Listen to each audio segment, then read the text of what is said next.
Napupunta kami sa Batanes, gagala kami at sobrang ingay diyan at malapit sa lalaki pupunta sa puro water sa Batanes at pumunta kami niyan gumala ng mga kaibigan ko.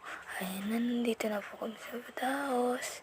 Ayan po, nasa loob na po sila ng Batanes eh. Yes po, may bata po yan. May apoy pa po yan. Picture po namin. Ayan po yung mga picture namin. Nasa Batanes kami. Maganda po yun. Kung maghanap kayo, andyan lang po kami. Pwede niyo po kami puntahan dyan.